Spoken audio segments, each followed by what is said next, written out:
करती हूँ। मेरा टॉपिक है arthritis. Arthritis means inflammation of joints. Inflammation का मतलब होता है सूजन, क्योंकि अभी क्या हो रहा है, सर्दियां भी आ रही हैं तो सबको ये प्रॉब्लम बढ़ जाती है सर्दियों में। तो बेसिकली क्या होता है आर्थराइटिस? तो आर्थराइटिस का आज मैं आपको बताऊंगी केयर एंड सॉल्यूशन हमें कैसे करना है। आर्थराइटिस एक ऐसी प्रॉब्लम है जिसमें कि जो भी हमारे जॉइंट्स होते हैं उसमें पेन होता है, स्टिफनेस हो जाती है और जकड़न हो जाती है। और जैसे जैसे विंटर है तो ये समस्या बढ़ जाती है। अब आप सब जैसे कि जानते ही हैं कि जॉइंट्स क्या होते हैं। जॉइंट्स होते हैं जहां पे हमारी दो बोन्स आपस में मिलती है, उनको जॉइंट्स कहते हैं। जैसे कि हमारा रिस्ट है, हमारी एल्बो है, हमारे नीज है, एंकल है, तो ये सभी शोल्डर है, नेक है, तो ये सभी जॉइंट्स का ही पार्ट है। तो हमारे जॉइंट्स के बीच में बेसिकली क्या होता है, एक सॉफ्ट कुशन होता है जिसको कार्टिलेज बोलते हैं। ये कार्टिलेज धीरे धीरे या तो जैसे जैसे एज बढ़ती है उसकी वजह से, या फिर जैसे जैसे कभी कभी क्या होता है हमारा इम्यून सिस्टम हमारे जॉइंट्स पर अटैक करता है, उसकी वजह से ये प्रॉब्लम आर्थराइटिस की हो सकती है। इसमें क्या होगा, पेन होता है, मूवमेंट चलने फिरने में बहुत दिक्कत होती है। और जैसे कि अब इंडिया में भी और पूरे वर्ल्ड में इसकी अवेयरनेस है, तो 12 अक्टूबर को every year world arthritis day मनाया जाता है, जिसमें क्या होता है कि हम जागरूक करते हैं सभी लोगों को कि वो इस बीमारी को छोटा ना समझे, क्योंकि ये पेन थोड़े टाइम शुरू होके धीरे धीरे ये बढ़ता चला जाता है। तो आज मैं आपके सामने इसके से रिलेटेड दो चीजें क्लियर करना चाहूंगी कि एक तो ये सर्दियों में क्यों बढ़ जाता है, और दूसरा ये वुमेन्स को ही क्यों ज्यादा होता है। मेंस को ये कम होता है, वुमेन्स में क्यों ज्यादा होता है। तो आर्थराइटिस बेसिकली सर्दियों में क्यों बढ़ जाता है, तो पहले मैं इसके बारे में बताना चाहूंगी। तो सर्दियों में बेसिकली क्या होता है, जो ठंड की वजह से जो हमारी मसल्स हैं और जो हमारे लिगामेंट्स हैं वो जो है स्टिफ हो जाते हैं। स्टिफ होने की वजह से ब्लड सर्कुलेशन कम हो जाता है और हमारा जॉइंट्स जो है वो स्वेलिंग आ जाती है, रेड हो जाता है और चलने फिरने में दिक्कत हो सकती है। ब्लड सर्कुलेशन धीमा होने की वजह से क्या होगा कि ठंड में जो ब्लड सर्कुलेशन कम होता है, हमारी जो ब्लड वेसल्स है बेसिकली वो सिकुड़ जाती हैं। सिकुड़ने से जो भी ऑक्सीजन है या जो न्यूट्रिएंट की सप्लाई हमारे जॉइंट्स में होनी चाहिए बेसिकली वो कम होती है या फिर ना के बराबर होती है। तो उसकी वजह से विंटर्स में हमारे जो जॉइंट्स में पेन है वो बढ़ जाता है।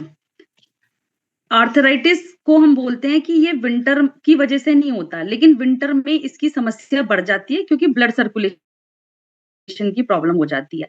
दूसरा मेरा वो है कि ये क्यों वुमेन्स को ही ज्यादा होता है। एक्चुअली क्या होता है कि वुमेन्स में 30 to 50 एज के बीच में एक हार्मोन होता है एस्ट्रोजन, उसका लेवल धीरे धीरे डाउन होना शुरू हो जाता है। क्योंकि वो डाउन होगा तो कैल्शियम का एब्जॉर्प्शन हमारी बॉडी में कम होता है, जिसकी वजह से भी ये आर्थराइटिस की समस्या हो सकती है। आजकल यंग एज में भी बहुत ज्यादा होती है। अब मैं आपको बताना चाहूंगी कि कौन कौन से फैक्टर्स हैं जिसकी वजह से आर्थराइटिस बेसिकली होती है। तो सबसे पहला हमारा आता है एज। जैसे जैसे हमारी एज बढ़ती है हमारा जो ये कार्टिलेज है, सॉफ्ट कुशन है, ये घिस जाता है। घिसने से क्या होगा, हड्डियां जो होती हैं, जॉइंट्स जो होते हैं वो आपस में रगड़ते हैं। रगड़ने की वजह से हमें चलने में दिक्कत आती है, पेन होता है और स्वेलिंग हो सकती है। दूसरा इसका रीजन है ओवरवेट। जैसे कि अभी सभी जानते हैं कि ओवरवेट तो मोस्टली बीमारियों का जो है घर है। तो ओवरवेट में क्या होता है, हमारा नीज पे हमारे जो एंकल्स हैं या हिप जॉइंट्स हैं उनमें ज्यादा प्रेशर पड़ता है। ज्यादा प्रेशर पड़ने की वजह से भी आर्थराइटिस हो सकता है। तीसरा इसका रीजन है week immune system.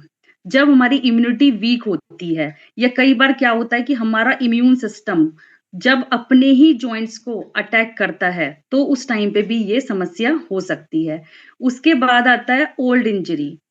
Old injury में क्या होता है कि कई बार हमें जैसे चोट लग गई होती है कहीं किसी जॉइंट्स पे, उसके बाद विंटर्स में वो फिर से जो है उभर के आती है, क्योंकि उसमें क्या होता है ठंड की वजह से वही प्रॉब्लम हो जाती है, ब्लड सर्कुलेशन कम हो जाता है और वो पेन कहते हैं ना ठंडी में हमारा दोबारा आ गया है। तो वो भी एक ओल्ड इंजरीज जो है वो इसके बाद कभी कभी वो आर्थराइटिस का रूप भी ले सकती है।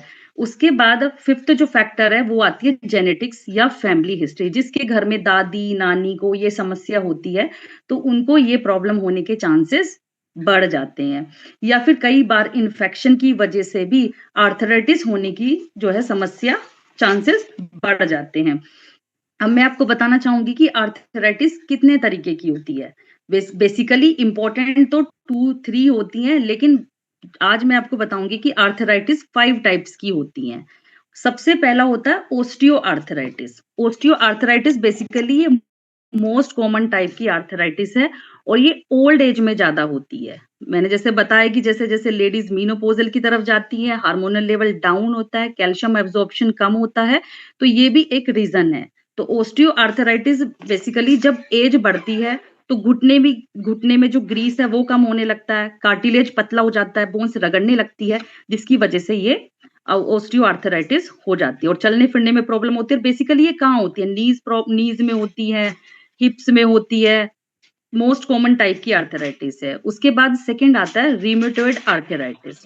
मोस्टली वुमेन्स में 30 टू 50 एज ग्रुप में ये आर्थराइटिस मोस्ट कॉमन आज के टाइम में होती जा रही है। इसमें क्या होता है कि जो हमारा इम्यून सिस्टम है वो हमारे ही जॉइंट्स को अटैक करता है। इसको इसलिए ऑटो इम्यून आर्थराइटिस भी कहते हैं। इसकी वजह से क्या होगा, जो हमारे जॉइंट्स है उसमें जकड़न होती है, पेन होता है, सूजन आ जाती है और हमें मूवमेंट में दिक्कत आती है। और इसमें कई बार क्या होता है, ऐसा नहीं है कि ये खाली एक ही जॉइंट में हो, ये कई जॉइंट्स को अफेक्ट कर सकती है। जैसे हाथों की उंगलियों में आजकल यंग एज में काफी पेन हो रहा है, तो इसको मैं आपको एक्सरसाइज भी आज आपको बताऊंगी कि कैसे हम जो है इसको रिड्यूस कर सकते हैं। उसके बाद आता है थर्ड टाइप की जो आर्थराइटिस होती है, वो होता है गाउट, जिसको बोलते हैं गठिया। गठिया बेसिकली क्या होता है, जब हमारे यूरिक एसिड के क्रिस्टल हमारे जॉइंट्स में जमा होने लगते हैं, तब वो गठिया बीमारी कहलाती है। इसमें बेसिकली जो हमारे पैर के अंगूठे होते हैं, वो जो है उसमें पेन होता है और हील में पेन होता है, और ये भी एक तो इम्यून डिसीज है।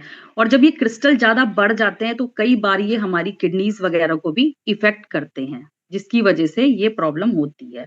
तो गाउट में बेसिकली एक तो ये ऑटो इम्यून डिसीज है और इसमें पैरों के अंगूठे, कई बार आपने देखा होगा कुछ लेडीज या कुछ जेंट्स के जैसे जैसे एज बढ़ती है तो उनके जो पैर के अंगूठे हैं या उंगलियां डिफॉर्म हो जाती है। मीन्स जो उनकी नॉर्मल जो उनकी जो वो है, नॉर्मल उनकी सिचुएशन है या नॉर्मल उनकी फिगर है, वो चेंज हो जाती है, वो टेढ़ी मेढ़ी हो जाती है, अंगूठे उंगलियां पैरों की। तो वो बेसिकली गाउट की वजह से ही होती है। फिर फोर्थ टाइप की जो आर्थराइटिस होती है वो होती है psoriatic arthritis. Psoriatic arthritis, psoriasis basically ये स्किन की डिसीज है। बेसिकली ये स्किन की डिसीज है और जब ये डिसीज बढ़ जाती है तो उसके बाद ये हमारे जॉइंट्स को भी इफेक्ट करती है। तो उसमें जो हमारे जो पेन होता है जॉइंट्स में, वही स्टिफनेस होती है। फिर अब हम ये सोचते हैं कि ये आर्थराइटिस बच्चों में नहीं हो सकती, लेकिन आजकल बच्चों में भी ये आर्थराइटिस हो सकती है, जिसको हम जुवेनाइल आर्थराइटिस कहते हैं। इसमें बच्चों की बोन्स वगैरह अर्ली एज में थोड़ी टेढ़ी हो जाती हैं, पेन होता है, कैल्शियम की कमी हो जाती है, क्योंकि आजकल लाइफ स्टाइल ऐसा है, आज का जो है खाना पीना ऐसा है। उसके बाद मैं बताऊंगी कि आपको अब इसका ट्रीटमेंट क्या है। आर्थराइटिस को कभी भी पूरी तरीके से ठीक नहीं किया जा सकता, लेकिन लाइफस्टाइल चेंजेस से, रेगुलर एक्सरसाइज से इसको कुछ हद तक क्योर किया जा सकता है। तो इसके लिए सबसे पहले रेगुलर एक्सरसाइज, जैसे कि हमारे क्लब में भी कराया जाता है, रेगुलर एक्सरसाइज बहुत इंपॉर्टेंट है। इसमें आप 30 मिनट्स की वॉक कर सकते हैं या फिर एरोबिक्स कर सकते हैं, और मतलब जितना आप कर सकते हैं अपनी बॉडी को, अपने जॉइंट्स को मूवमेंट उतना ही करिए, ज्यादा फोर्सफुली नहीं करिए। तो चलिए, आप लोग रेडी हैं मेरे साथ कुछ एक्सरसाइज करने के लिए? कुछ योगा पोजेज में बताऊंगी हैंड्स की मूवमेंट के, तो वो हम लोग करते हैं। आप लोग रेडी हैं तो प्लीज एक थंब से मेरे को बताइए कि आप रेडी हैं। 各位记者，那个高文丽啊，就快乐是的，哦，我晓得了，这就跟你说，这些讲。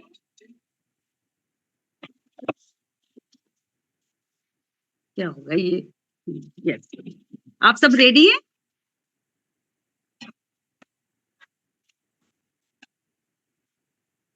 तो चलिए फिर स्टार्ट करते हैं हैंड्स की मूवमेंट, जिन जो कि हमें सर्दियों में हमारे पेन से राहत दिलाती है।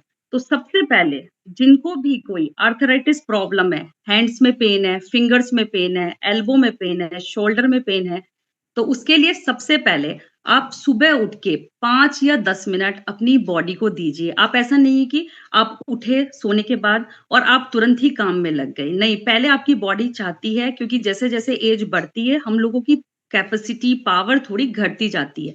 तो सबसे पहले जब आप उठते हैं, 5-10 मिनट बैठिए, अपने शरीर को दीजिए और यदि किसी के हाथ सुन्न हो जाते हैं मॉर्निंग में या फिंगर सुन्न हो जाती हैं, तो उसको सबसे पहले क्या करना चाहिए, इस टाइप से फिंगर को मूवमेंट देनी चाहिए। ये फर्स्ट और सिंपल एक्सरसाइज है। इसको करने से क्या होगा, यदि हमारी फिंगर रात में स्टिफ हो गई हैं या झंझनाहट हो रही है या पेन हो रहा है, तो हमें इस टाइप से 10 टाइम्स एटलीस्ट मॉर्निंग में बेड पे बैठे-बैठे ही हम इस एक्सरसाइज को कर सकते हैं, इस टाइप से। जैसे हम लड्डू बनाते हैं ना, उस टाइप से हम करेंगे तो हमारी फिंगर्स की मूवमेंट होगी। जब हमारी फिंगर्स की मूवमेंट होगी तो ऑब्वियसली पेन कम हो जाएगा। फिर जो सेकंड है, दोनों हाथ को रब करेंगे। यदि किसी की फिंगर में ज़्यादा पेन है, तो दोनों हाथ को ऐसे रब करेंगे। इसके बीच में क्या होगा, गर्माहट आएगी। गर्माहट आने के बाद इस गर्माहट को फिंगर के बैक साइड में ऐसे रब करेंगे, दोनों हाथों में, ऐसे। इसको करने से क्या होगा, ब्लड सर्कुलेशन अच्छा होगा और तुरंत ही जो झंझनाहट है और सुन्ननेस है, उसमें आराम मिलेगा।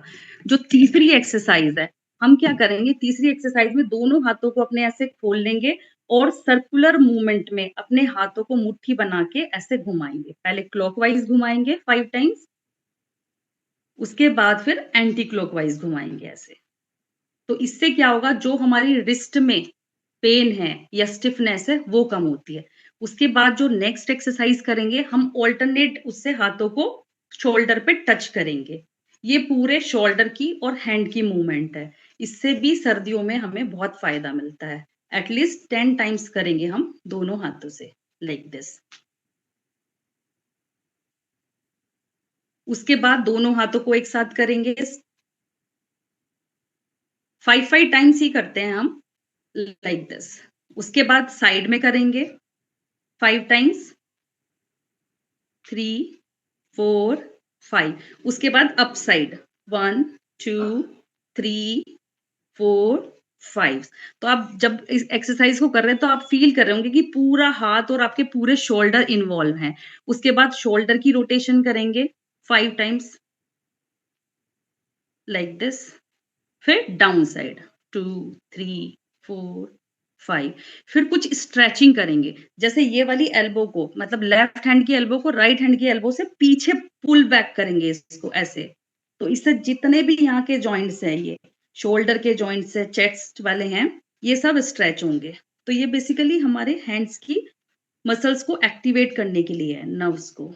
तो यदि ये सिंपल सी एक्सरसाइज आप मॉर्निंग में 5 टू 10 मिनट्स करते हैं, तो आपके हाथों में जो पेन होता है ठंड की वजह से, वो बहुत हद तक कम हो जाएगा। दूसरा, पैरों की भी इसके साथ में कर सकते हैं। तो पैरों में जैसे आप बेड पे या तो लेटे-लेटे कर सकते हैं या बैठ के पैरों को ऐसे रखेंगे, फिर पैरों को अप, डाउन, लाइक दिस, ऐसे करेंगे। स्ट्रेट रखना है इसमें पैरों को। तो इससे जो नीज़ की मसल्स हैं, काफ मसल्स हैं, उसमें मूवमेंट आएगी और वो कंफर्टेबल होगी। फिर साइड में हम लोग ऐसे कर सकते हैं, फिर रोटेट कर सकते हैं ऐसे क्लॉकवाइज़ 5 टाइम्स, एंटी क्लॉकवाइज़। तो इस तरह से जो पैरों में जकड़न हो जाती है, हाथों में जकड़न हो जाती है, वो इन एक्सरसाइज़ से जो है काफ़ी हद तक कम हो सकती है। क्योंकि मेडिकेशन हर चीज़ का सॉल्यूशन नहीं है। मेडिसिन तो जब खानी चाहिए जब बहुत ज़्यादा प्रॉब्लम हो या डॉक्टर प्रिस्क्राइब करे। हमें बहुत सारी चीज़ों को अपने आप ही काफ़ी हद तक ठीक कर लेना चाहिए। हेल्दी लाइफ़स्टाइल से वॉकिंग बहुत ज़रूरी है इसके लिए। उसके बाद आता है कि योगा, ये तो मैंने आपको योगा बता दिया। फिर उसके बाद आता है कुछ स्ट्रेचिंग एक्सरसाइज़ होती है। जैसे इसमें क्या होता है, यदि किसी के नीज़ में ज़्यादा पेन रहता है, तो हमें क्या करना है, हमारे जो नीज़ हैं, हमारी जो थाइज़ है, उनको हमें जो है थोड़ा-सा स्ट्रेच करना है। उनको थोड़ा-सा स्ट्रॉन्ग बनाना है, जो कि नीज़ को हमें सपोर्ट करे। उसके बाद क्या होता है कि अ साइक्लिंग कर सकते हैं, जैसे लेटे-लेटे हम साइक्लिंग। अब क्या होता है इसमें, ये नहीं कि आपको पेन हो रहा है तो आप मूवमेंट बंद कर देंगे। आर्थराइटिस की प्रॉब्लम और बढ़ जाएगी। तो जभी भी आपको पेन है, जितना आप हल्के-हल्के से कर सकते हैं एक्सरसाइज़ स्टार्ट करिए। तो इसमें साइक्लिंग, लेटे-लेटे बेड पे आप दोनों पैरों को ऐसे-ऐसे क्लॉकवाइज़ 5 टाइम्स, फिर एंटी क्लॉकवाइज़। ऐसे जो है साइक्लिंग करने से क्या होगा, नीज़ के जो जॉइंट्स हैं वो एक्टिव होंगे, वहाँ पे ब्लड सर्कुलेशन अच्छा होगा और आपका धीरे-धीरे जब आप इसको रूटीन में करेंगे, तो आपका बहुत हद तक पेन कम हो जाएगा। उसके बाद जो सेकंड आता है, वो आता है warm and cold therapy. Warm therapy में बेसिकली क्या होता है, हम अपने जॉइंट्स की अब पैरों को और हाथों को बेसिकली क्या होता है, हम गर्म पानी में नमक डाल के कुछ टाइम के लिए डिप कर सकते हैं, जिससे कि जो हमारे हाथों की और पैरों की उँगलियों में जो सूजन है, वो कम हो सकती है। फिर एक आता है कोल्ड थेरेपी। आपने देखा होगा कि जब भी किसी को फ्रैक्चर वगैरह होता है, तो क्या करते हैं डॉक्टर, उस टाइम पे वार्म थेरेपी नहीं देते क्योंकि ये थेरेपी भी अलग-अलग टाइम पे अलग-अलग टाइप की दी जाती है। तो जब जॉइंट्स में फ्रैक्चर हो जाता है या किसी बोन में फ्रैक्चर हो जाता है, तो वहाँ की जो मसल्स जब स्वेलिंग हो जाती है, उसको रिलैक्स करने के लिए उस टाइम पे डॉक्टर जो है कोल्ड थेरेपी देते हैं। उससे क्या होता है, सूजन कम हो जाती है। तो जैसे आपके यदि विंटर्स में हाथों की उँगलियों में या पैरों की उँगलियों में प्रॉब्लम बढ़ रही है, तो आप कुछ टाइम 10 से 15 मिनट पैरों को वार्म वाटर में डिप करके बैठिए। इससे आपका ब्लड सर्कुलेशन अच्छा होगा और आपकी प्रॉब्लम बहुत हद तक सॉर्ट आउट हो जाएगी। उसके बाद जो तीसरा मेन इम्पोर्टेंट फैक्टर आता है, वो है वेट मैनेजमेंट। जैसा कि सभी जानते हैं, जितना ज़्यादा वेट होगा, उतना ज़्यादा हमारे नीज़ पे, एंकल्स पे लोड होगा। तो यहाँ पे मेन मिशन यही है कि वेट रिड्यूस करना, हेल्दी लाइफ़स्टाइल से रिड्यूस करना। तो यदि आपका वेट रिड्यूस होता है, तो वो भी आर्थराइटिस की प्रॉब्लम को 40 टू 60% कम कर सकता है। फिर अब मैं आपको बताना चाहूँगी कुछ डाइट्स होती हैं, एंटी इन्फ्लेमेटरी डाइट। यदि हम जैसे इसमें इस क्लब में बहुत सारी चीज़ें ऐसी हैं जो आर्थराइटिस से रिलेटेड ऑलरेडी दी जा रही हैं। जैसे आप सभी जानते हैं यहाँ पे मॉर्निंग में मेथी पानी आता है। तो मेथी एक बहुत अच्छा एंटी इन्फ्लेमेटरी है। तो उसको रात को सोक करते हैं, सुबह में बॉयल करके या ऐसे ही उसको पानी को पीते हैं। तो वो भी कुछ हद तक हमारी दर्द और सूजन को कम कर देता है। फिर दूसरा आता है गोल्डन मिल्क। गोल्डन मिल्क भी इस क्लब में दिया ही जाता है, जैसे कल की डाइट में भी गोल्डन मिल्क था, इवनिंग में ले सकते हैं या नाइट में जिसको भी सूट करता है। तो गोल्डन मिल्क में बेसिकली वही है, टर्मरिक भी में भी करक्यूमिन होता है, जो कि बहुत अच्छा एंटी इन्फ्लेमेटरी होता है। उसमें ब्लैक पेपर ज़रूर ऐड करेंगे, थोड़ा-सा पिंच ऑफ ब्लैक पेपर दूध में हल्दी के साथ ऐड करने से क्या होता है, जो उसके जो गुण हैं, वो बढ़ जाते हैं वो और डाइजेशन ईज़ी हो जाता है। थर्ड आता है जैसे आजकल बड़ा आंवला वगैरह चल रहा है। जैसे आंवला चल रहा है, आंवला भी विटामिन सी होता है, तो जित आयरन है, पालक है, मेथी है, बथुआ भी इसका बहुत अच्छा सोर्स है। जैसे सर्दियों में ही बथुआ आता है, तो बथुआ क्या करता है, हमारी बॉडी को वार्म करने में हेल्प करता है और जब हमारी बॉडी वार्म होती है, तो हमारी बहुत सारी प्रॉब्लम खुद ही सॉर्ट आउट हो जाती है क्योंकि हमारे जॉइंट्स में गर्माहट आएगी और ब्लड सर्कुलेशन अच्छा होगा, तो ये प्रॉब्लम नहीं आएगी। फिर आपका लहसुन होता है, ये सब जो है एंटी इन्फ्लेमेटरी डाइट में ही आते हैं। अब यही है कि जो आयरन है और जो जितने भी वेजीज़ में विटामिन्स हैं, ये बेसिकली क्या करते हैं, हमारे जॉइंट्स को सपोर्ट करते हैं। जो इसमें न्यूट्रिएंट्स हैं, वो सपोर्ट करते हैं। जब हमारे न्यूट्रिएंट्स के पास हेल्दी डाइट होगी, तो हमारे जॉइंट्स अच्छे से काम करेंगे। उसके बाद यदि हमें लाइफ़स्टाइल हमें अच्छी रहेगी, खाना-पीना अच्छा रहेगा, रेगुलर एक्सरसाइज़ रहेगी, तो बहुत हद तक हम इस आर्थराइटिस की प्रॉब्लम को कम कर सकते हैं। उसके बाद आता है मसाज थेरेपी। मसाज थेरेपी में बेसिकली जैसे अभी विंटर्स चल रही हैं, तो अलग-अलग टाइप के तेल होते हैं, जैसे सेसमी ऑयल होता है, तिल का तेल है या फिर जैसे हमारा सरसों का तेल है। जैसे हमारी दादी-नानी भी आपने देखा होगा घर में ही सरसों के तेल में अजवाइन और लहसुन की कलियाँ और जो है तेज पत्ता, कुछ खड़े मसाले, हल्दी वगैरह डाल के पका लेती थी। और जब विंटर्स आ जाती थी, तो इस ऑयल से अपने नीज़ को, अपने जॉइंट्स को जो है मसाज करती थी। तो वो भी बहुत हद तक हमारा जो है पेन को कम करता है, स्टिफनेस को कम करता है और ब्लड सर्कुलेशन को अच्छा कर देता है। इसके बाद आता है जॉइंट्स प्रोटेक्शन। अब मैं कुछ चीज़ें आपको ऐसे बताऊँगी कि कैसे हमें विंटर्स में भी और रेगुलरली कैसे अपने जॉइंट्स को प्रोटेक्ट करना चाहिए। तो इसके लिए कुछ बातों का ध्यान देना चाहिए, जैसे किसी भी पोस्चर में लंबे समय तक नहीं बैठना चाहिए। यदि आप बैठे-बैठे ऑफ़िस का काम कर रहे हो या कुछ करो तो बीच-बीच में 5-10 मिनट का ब्रेक लीजिए और थोड़ा वॉकिंग करिए। उससे क्या होगा, आपके जॉइंट्स एक्टिव होंगे। दूसरा, कभी भी हेवी वेट अवॉइड करें। तीसरा, बैठने-उठने में यदि आपको दिक्कत हो रही है तो आप सपोर्ट लीजिए। ऐसा नहीं है कि आप उम्र बढ़ रही है, कार्टिलेज भी घिस रहा है और कैल्शियम भी कम हो जाता है बॉडी में, तो ऐसा नहीं कि आप जो है झटके से उठना है, नहीं आप सपोर्ट लेके उठ सकते हैं। फिर पैरों में जिनकी एड़ियों में दर्द रहता है, फिंगर्स में दर्द रहता है, वो सॉफ्ट कुशनिंग जो शूज़ आते हैं, उनको आप पहन सकते हैं। उसके बाद आता है जैसे इंडियन टॉयलेट, आजकल जो गाँवों में अभी भी कुछ घरों में ऐसे होता है कि इंडियन टॉयलेट यूज़ करते हैं, तो वो भी जो हमारे नीज़ हैं, एंकल्स हैं, उनमें बहुत ज़्यादा प्रेशर डालते हैं। और यदि कोई लेडी या कोई जेंट्स ओवरवेट है, तो उसमें फिर प्रेशर और ज़्यादा बढ़ जाता है, तो फिर बहुत दिक्कत होती है उठने-बैठने में।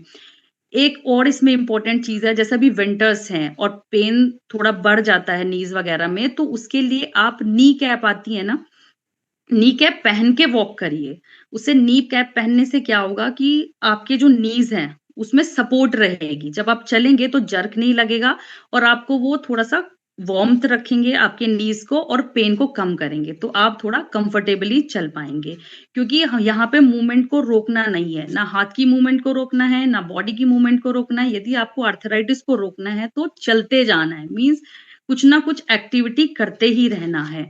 फिर इसमें एक चीज़ इम्पोर्टेंट ये आती है कि सनलाइट एक्सपोज़र, जैसे मॉर्निंग में क्या होता है, 10 बजे से लेके 2 बजे तक आप 15 से 20 मिनट की धूप ले सकते हैं, क्योंकि हमारी बॉडी में क्या है, नेचुरल कैपेसिटी होती है कि वो विटामिन डी को जो है सनलाइट से बना लेती है। और ये विटामिन डी आप सबको पता होगा कि ये किस लिए ज़रूरी है, तो कैल्शियम के एब्ज़ॉर्प्शन को करने के लिए बॉडी में विटामिन डी जो है वो इम्पोर्टेंट रोल प्ले करता है। इसलिए धूप में आप ज़रूर से बैठिएगा, विंटर्स में भी और समर्स में भी कोशिश करिए मॉर्निंग में जब हल्की धूप हो, तो आप इसको ज़रूर करिएगा। फिर उसके बाद आता है कि यदि आपकी प्रॉब्लम इन सब चीज़ों से भी कम नहीं हो रही है, तो आप फिज़ियोथेरेपी भी करा सकते हैं। क्योंकि वो भी एक्चुअली उसमें भी मेडिसिन नहीं खानी होती, उसमें भी वो सिकाई करते हैं या कोल्ड या हॉट सिकाई करते हैं, तो उससे भी काफ़ी हद तक आर्थराइटिस की प्रॉब्लम को सॉल्व किया जा सकता है। अब मेन कंसर्न यही है कि आर्थराइटिस जब एक बार बॉडी में हो जाती है, तो वो कभी भी नहीं जाती है। जाएगी कैसे? जब हम रेगुलर एक्सरसाइज़ करेंगे, हेल्दी डाइट को फ़ॉलो करेंगे और डिसिप्लिन में रहेंगे, तब इसको बहुत हद तक कम किया जा सकता है। क्योंकि यदि आप डॉक्टर के पास जाएँगे, वो क्या करेंगे? मेडिसिन देंगे, कुछ टाइम तक आप मेडिसिन खाओगे, दर्द दूर हो जाएगा, लेकिन वो परमानेंट सॉल्यूशन नहीं है। परमानेंट सॉल्यूशन इसका आपके अपने ही पास है, जिसमें आपको हेल्दी डाइट, रेगुलर एक्सरसाइज़ जो कि क्लब में सब कुछ कराया जाता है, उससे ही आपको बेनिफिट मिलेगा। तो आई होप आज का सेशन आपको समझ में आया होगा। बीच में थोड़ा मेरे लैपटॉप में डिस्टर्बेंस हो गया था, उसके लिए sorry. Thank you so much. आप सब खुश रहिए, हैप्पी रहिए, स्वस्थ रहिए और बहुत ज़बरदस्त रहिए। Thank you so much. Recording over stopped. To you ma'am. Thank you so much Puja ma'am, बहुत अच्छा सेशन था और आपने बहुत ही सिंपल भाषा में बताया। सबसे बड़ी बात है, जो चीज़ें हम लोग फेस कर रहे हैं अपने डे टू डे लाइफ में और